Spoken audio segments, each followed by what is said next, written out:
namoonni namoonni viidiyoo jaarsa kana agartan jirtanii dhugaa rabbii viidiyoo isa warri barbaadan lakkoofsa keessan na argan isin ergaa dhugaa rabbii osoo aarii qabu kolfe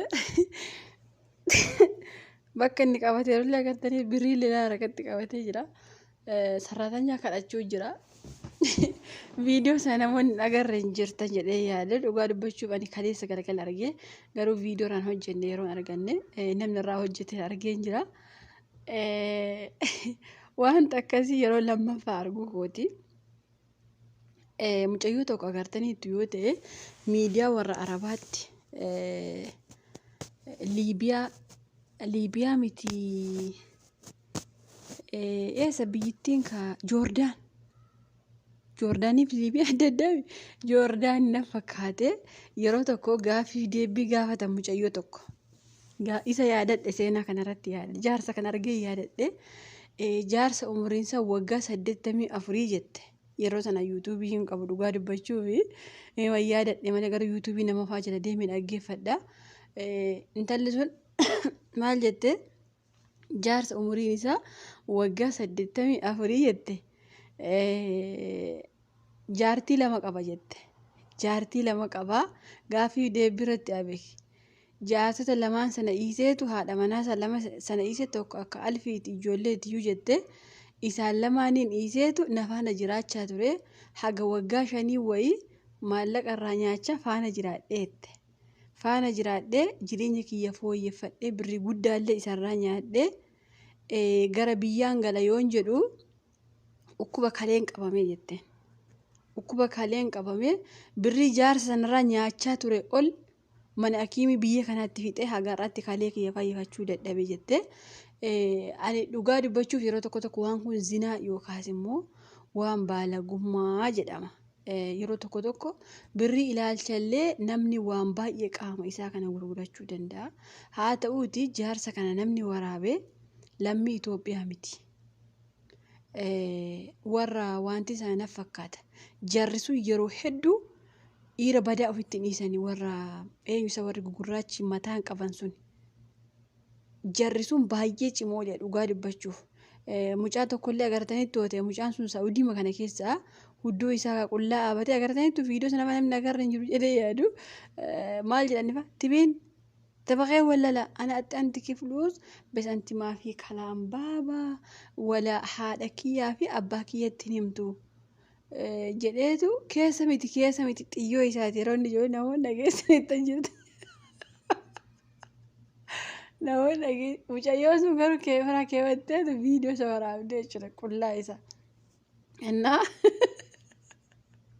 أما جارسو كوني وانت نايبه أما تو مجايون سن إيش يتة ما أعرف شو يعني ما أب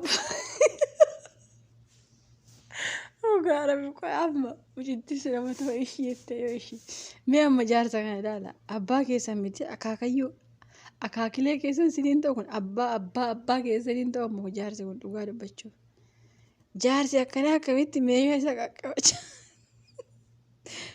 Isaa qaqqabachaa kootu jedha. Madaamiin mana jirtu kootu birrii sii kennaa jedha. Yeroo baay'ee Araboonni kun gaafa sararaanya biyya eessaayyuu haa taatu dhugaa dubbachuu fi beekaatuma biyya kana keessa warreen mana gaarii nu gahe galata rabbii dhugaa dubbachuu fi ijoollee baay'ee dararaa keessa jira dhugaa rabbii. Nuti amma galata hin beeknu malee. Fayyaa osoo qabnu akka barbaanne nyaannee rafuu nuti akkatti jiraanna garuu ijoolleen baay'een dararaa akkasii fa'aa keessa ka jirantu jira. Wanti kuni beeki gaafa madaamiin sirratti barte yookaas immoo gaafa akkuma carraa ta'ee beeki guyyaa tokko ni argamta. Gaafas waan akkasii kuni lubbuu kee bahuu ta'aa jechuudha. Dhugaa rabbii kanaaf.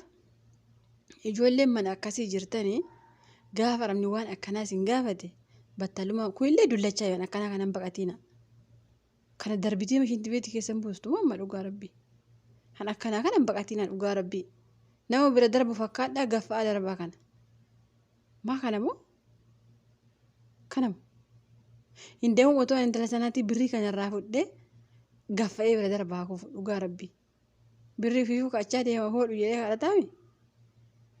Akkuma nuti birrii kana baqa garuu ni beeka birriif biyyaa baane birriif biyyaa hin baane yoon jedhe waan kijibaati. Haa ta'uuti garuu akkamitti akka isaan nama ilaalan birriitiin nu bituu barbaadu. Dhugaa rabbii mucittiin sarraatanya Itoophiyaa ta'uu haa ibsitu iyyuu malee sarraatanya eessaayyuu birriitiin bituu barbaadde jaritti arabumni kamillee. Baqa nu bitanii humna keenya gaafa nu bitan humna keenya nu bitanii garuu booddee goree immoo dullachumti illee waan jechaa jiru ilaala.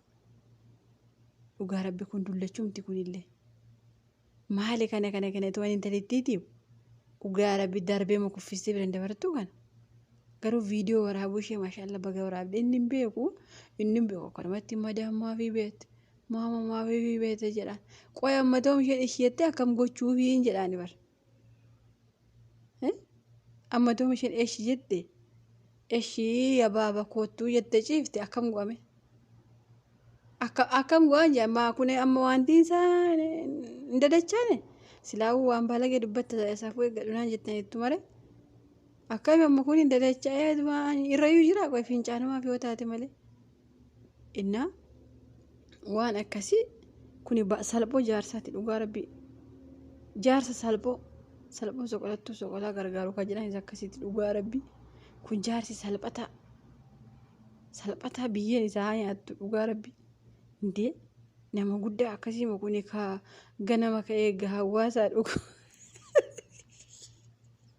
gahawaasaa dhuguu malee aannan yoo argate dhuguu malee waa biraa kadhataa kun akkamiin deemu dhugaa rabbii viidiyoo sana warri barbaadan keessa na dubbisaan isin arga viidiyoo isa tiktookii lakaleessa buufadheera yeroo 100 deebee ilaale jechuun akkaataa manitti kadhatu na ibee bar maal gochuuf kadhataa jedhaani bar maal godhame qoy akkam gochuuf kadhata innaa akkuma mucayyoo dura isinii himee mucayyoo waggaa umrii isaa waggaa 84 waliin fayyadame jettee amma garuu ukkuba godhatte jirti mucaan suni yeroo waggaa 3 dura viidiyoo ishee sana dhaggeeffadhe jaarsoliin akkanaa kun balaafa qaban ukkuba cobxoo qabanii ukkuba adda addaa qaban dhugaa rabbii sanitti innuu kanaaf birriitiin nama bituu barbaada yookaan haadha manasa ukkuba isaa irratti bareessa jibbeera yookaas immoo ukkuba sanatu waan kana barbaada waa malee birri isaa sirratti dhangalaasee si bita sitti hin fakkaati dhugaa rabbii rakkoo wayii waan qabuuf kanaaf waan akkasiirra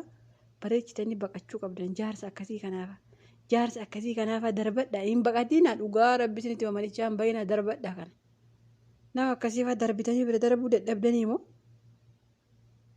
maala abbamee kana lala sirrii matti viidiyoo masaa akkanatti ija kiyyaa moo fiiltarii akkas go'eera moo jedhee ilaalaa buraan kaleessa dhugaa rabbii innaa warra akkasii baqadhuu deebisiniin hin ji'oanii hojii keessan hojjetadha dullacha akkasii immoo dhugaa rabbii sinitti indee yoo kaameraan jiraatellee suutumattee malluukuma isaa kana laxa gootee achitti kufee aduu achi fudhatanii awwaallatan malee akkasiin baqatina dhugaa rabbii baala abbo safuu gate bar dhugaa rabbii mujaarsi kun sirriitti safuu gate boo du'a jala ga'ee akkana ta'a maal kun hammaraatee